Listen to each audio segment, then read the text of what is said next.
Call the member for Fisher. Thank you, Mr Deputy Speaker. The bill before the House is a simple measure, but it is smart policy. It is a clear example of the sensible, pragmatic approach to policy making that characterises this government, and another demonstration of our commitment to following through on our promises. The National Disability Insurance Scheme is a noble idea and one close to my heart. As the parent of a daughter who lives with disability, I take a passionate interest in getting it right when it comes to delivering these services. I know that Australians with disability want security, excellence and choice in the support that they access.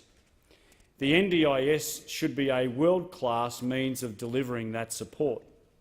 It should become an increasingly critical part of our nation's provision of healthcare, supporting hundreds of thousands of Australians with security and dignity.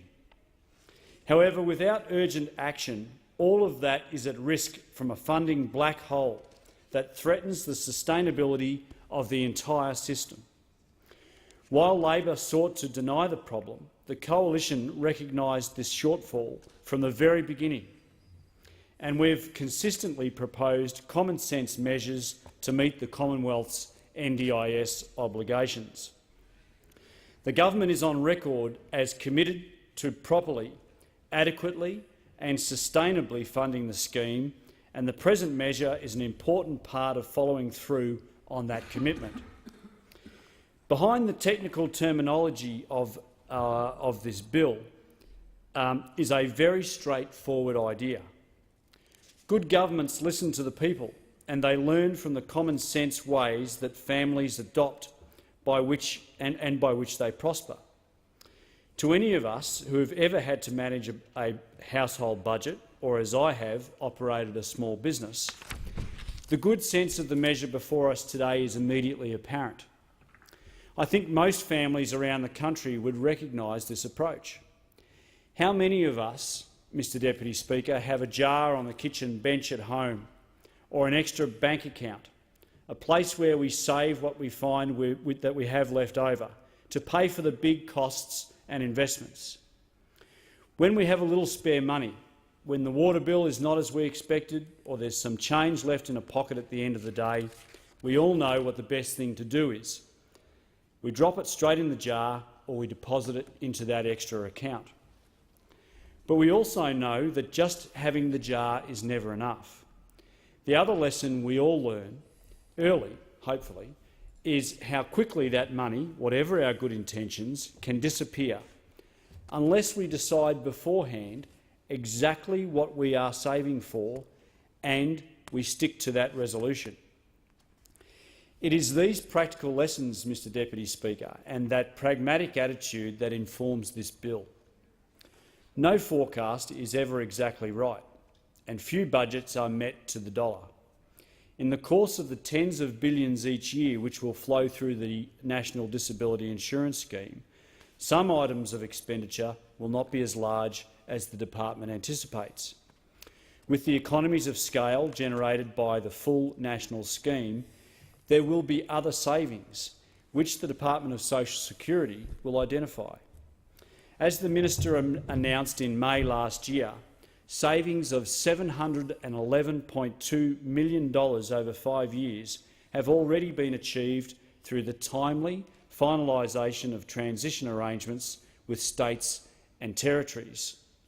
There will be many more to come.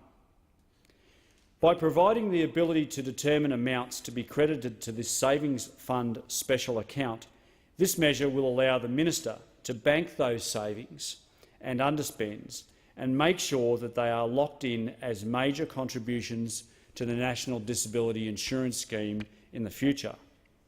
However, we are going to need more than that. An investment as large and important as the NDIS will encourage all ministers and departments to work together and consider carefully whether any economies can be made in other portfolios. The bill, therefore, also provides for the Minister to channel funds to this account deriving from savings in other departments. These savings would result from decisions by the Prime Minister or Cabinet in other areas of government. For those times when banking day-to-day savings is not enough, and to get the fund going, the bill also rightly allows for extra credits to be made based on discretionary investment decisions by the Prime Minister or Cabinet. In May of last year, the Minister for Social Services laid out some of the specific discretionary savings and investments this government will make to start the account off on a healthy basis. The government is committed to allocating $1.3 billion over 5 years to the NDIS Savings Fund special account from closing carbon tax compensation for new welfare recipients. It further committed to another $67.2 million saved by closing that same compensation for single-income families not already in the system from July of this year, and to another $62.1 million over 5 years from additional revenue reviews for disability support pension recipients. All of these are in addition to the $711 million saved through the finalising of state and territory transitionary arrangements. The closing of compensation for a Labor carbon tax that has been abolished is exactly the kind of common-sense saving that this bill will allow to be redirected to paying for the NDIS. And these savings continue. Just this week, the government announced a further $3 billion that will be allocated to the fund from the Omnibus Savings and Childcare Reform Bill, that is, if the other side agreed to its passing. But like any household saving, we need to do more than find the money. We need to ensure that it is locked in to paying for the NDIS and nothing but the NDIS. We need the funds to be quarantined and protected as predictable forward contributions to the scheme. Otherwise, there is a risk that additional funds may be announced one day but redirected for short-term political expediency the next.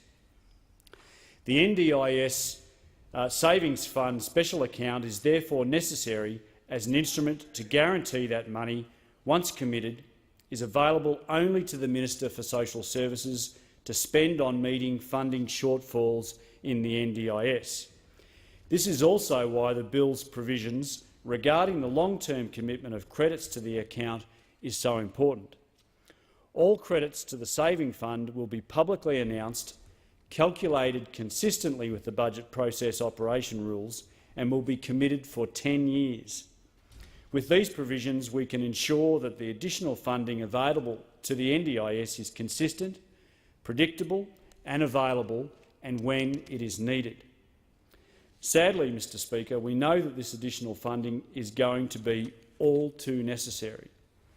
Members opposite like to claim the NDIS as their own, but the reality is that their version, your version, of the NDIS was half-baked, half-finished and fatally compromised from the beginning by a lack of funds. A report into the capabilities of the agency set up by Labor to run the scheme said in 2014 that it was like a plane that took off before it had been fully built. It has been left to this government to complete it while it's in the air.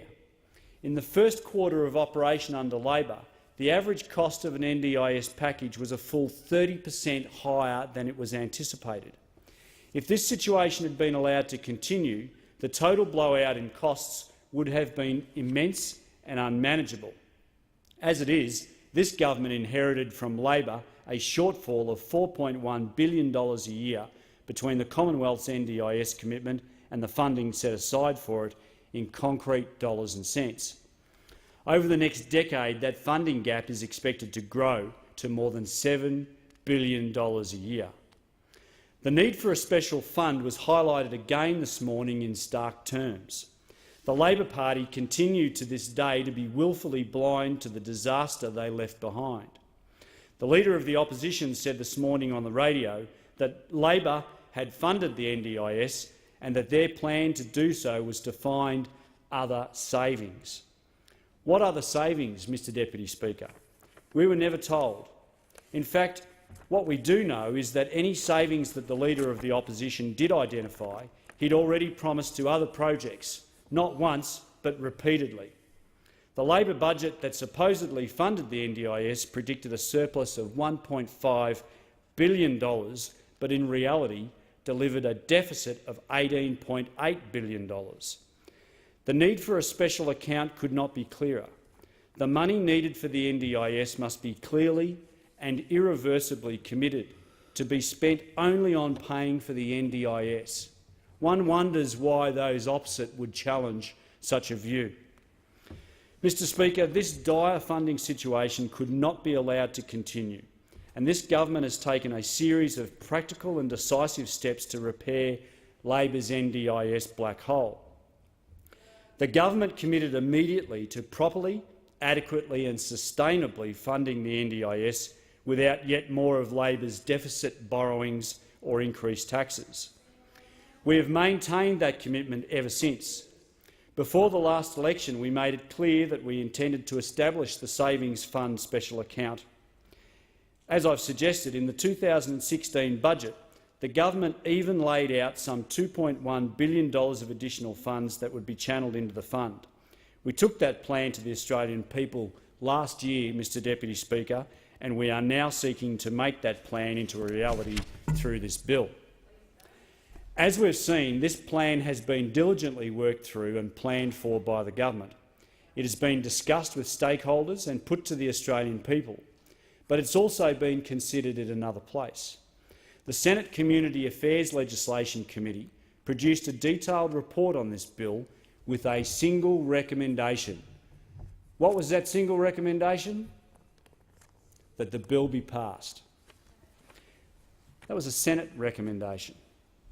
The NDIS Savings Fund special account will allow the government to lock in underspends and savings from across all departments across future years and reserve them for the NDIS alone. With the 10-year commitment of funds, it will also grow consistently over future budgets, moving us forward in a transparent, predictable and responsible way to meeting the Commonwealth's NDIS contribution. When it is fully operating in 2019-20, the NDIS will be injecting more than $24 billion each year into the Australian economy and making a difference in the lives of around 460,000 Australians with disability. The NDIS is not due to roll out until 2019 in the seat of Fisher on the Sunshine Coast, and it will not be before time. Many families I speak to have a family member living with a disability, are eagerly awaiting its implementation. I only found out this morning that the decision to roll out the NDIS on the Sunshine Coast was a decision made by the Palaszczuk Labor state government, not this government, but a Labor Palaszczuk government, another example of them penalising a conservative area, a loyal conservative area of the Sunshine Coast. You should have been at the NDIS meeting. The NDIS will help give people dignity and choice as to how they are given assistance and by who. It's an exciting initiative, and the Assistant Minister, my friend the member for Ryan, should be congratulated for her tireless work in this space. I look forward to hearing many more stories from participants in the NDIS as the transition gets underway. The government is committed to properly, adequately and sustainably funding the NDIS, and this measure is an important way in which we are following through on that commitment.